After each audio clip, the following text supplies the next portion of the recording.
Malamig ang hangin nung gabing iyon.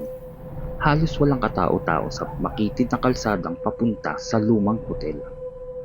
Isang gusaling matagal nang nakatayo sa gilid ng bayan, ngunit matagal na ring pinabayaan. Ang pintura nito ay kupas na, ang mga bintana ay basag na, at ang malaking karatula sa harap ay halos hindi na mabasa dahil sa kalawang.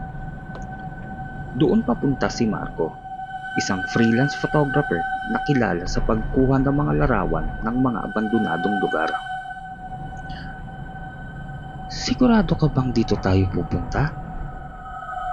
Mahina ngunit kinakabahang tanong ni Liza, ang kaibigan niyang videographer. Ngumiti si Marco habang inaayos ang kanyang kamera. Perfecto para sa ating channel. Imaginein mo, haunted hotel, siguradong maraming views. Napalingon si Liza sa madilim na gusali. Marco, alam mo bang may mga nagsasabi na may multo raw dito? Lahat naman ng lumang lugar may ganyang kwento, sagot niya habang tinutulak ang kalawangin na gate. Umalingaw-ngaw ang tunog ng gate sa katahimikan ng gabi. Sa sandaling iyon, tila mas lumamig ang hangin. Pagpasok nila sa lobby ng hotel, sinalubong sila ng makapal na alikabok at amoy ng lumang kahoy. Ang chandelier sa gitna ay nakabitin pa rin, ngunit wala ng ilaw. Tinapat ni Liza ang flashlight sa paligid.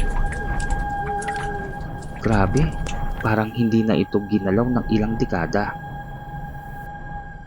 Sa harap nila ay ang lumang reception desk. May nakapatong pang lumang guest book na halos mapunit na ang mga pahina. Binuksan ito ni Marco. Huling entry. Noong 1994 pa. Ha? Napatingin si Lisa. So ibig mong sabihin, simula noon wala nang nag-check-in dito? Hindi agad sumagot si Marco. Sa halip, napatingin siya sa isang pangalan na paulit-ulit na nakasulat sa huling pahina. Room 204, Elisa V. Paulit-ulit. Parang may nagsulat nito ng maraming beses. Ang weird, bulong niya. Nang biglang, pareho silang napalingon sa itaas. Marco, nanginginig na sabi ni Liza. May narinig ka? Oo, tunog iyon ng yabak. Dahan-dahan silang umakyat sa hagdan. Sa bawat hakban, umuuga ang kahoy. Pagdating nila sa ikalawang palapag, napansin nilang nakabukas ang isang pinto sa dulo ng hallway.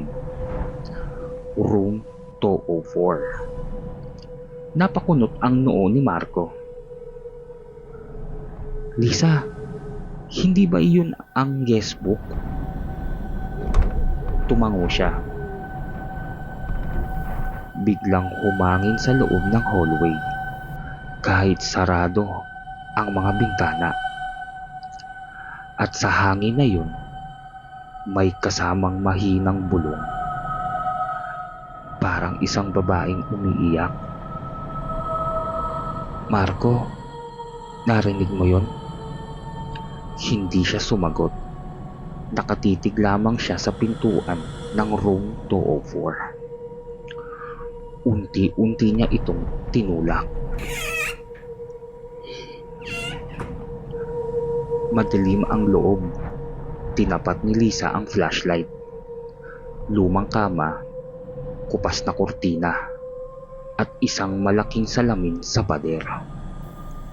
Ngunit ang nakakapagtaka, malinis ang kama. Parang may natulog doon kamakailan. Imposible, bulong ni Liza. Nang biglang, lumamig ang buong silid. At Dahan-dahang gumalaw ang kurtina kahit walang hangin. Sa salamin, may nakita si Marco. Isang anino sa likod nila. Agad siyang lumingon. Ngunit, walang tao.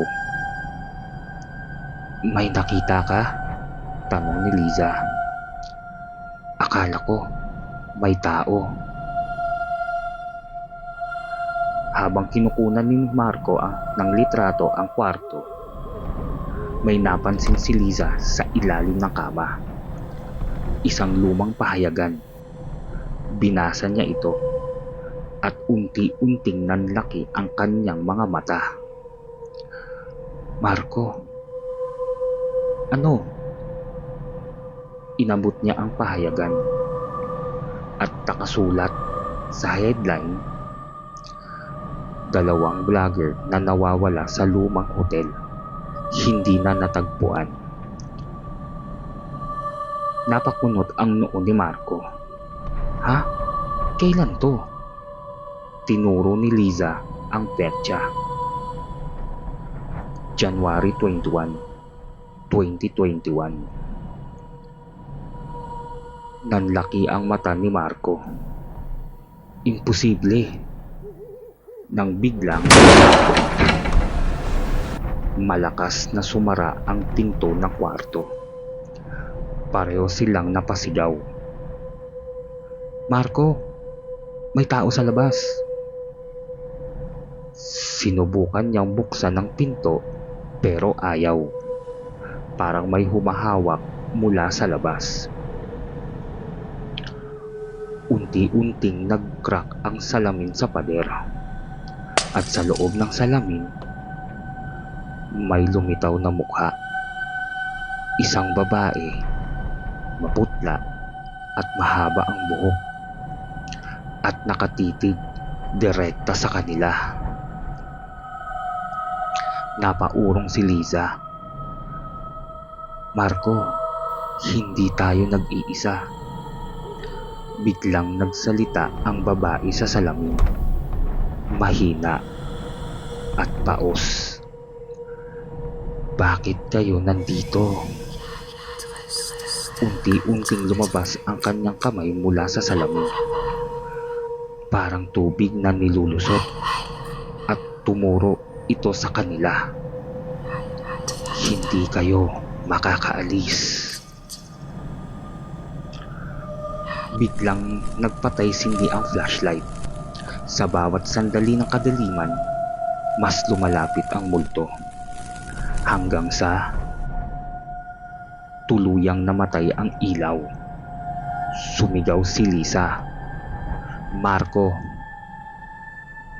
Ngunit walang sumagot. Pagbalik ng ilaw, mag-isa na siya sa kwarto. "Marco?" Tahimik hanggang sa marinig niya ang isang pamilyar na boses mula sa salamin. "Liza!" Dahan-dahan siyang lumapit at doon niya nakita ang bagay na hindi niya malilimutan kailanman. Sa loob ng salamin, nakatayo si Marco. Sumisigaw, kumakatok sa salamin mula sa loob. Para siyang nakakulong doon at sa likod niya, nakatayo ang babae. Ngumiti ito at bumulong, "May kapalit na ako."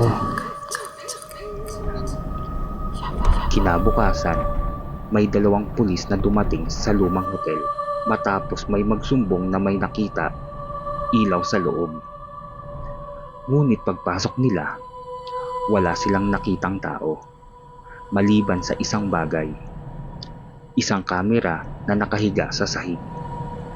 Nang buksan nila ang huling larawan, napatigil sila.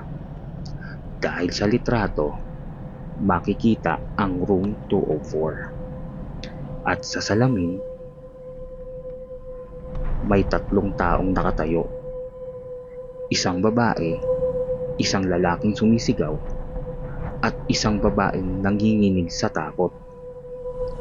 Ngunit ang pinaka nakakatakot, sa likod nila may ikaapat na anino. Isang bagay na hindi tao at nakatingin ito direkta sa kamera. At hanggang ngayon, sarado pa rin ang lumang hotel.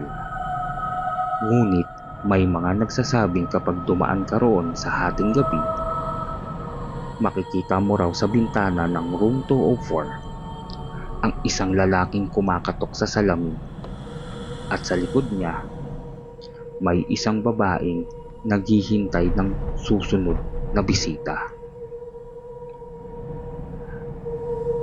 Kung nagustuhan mo ang kwentong ito, ihanda mo na ang sarili mo. Dahil sa susunod na gabi, mas nakakatakot pa ang maririnig mo. Magandang gabi, at sana ay hindi ka nag-iisa ngayon.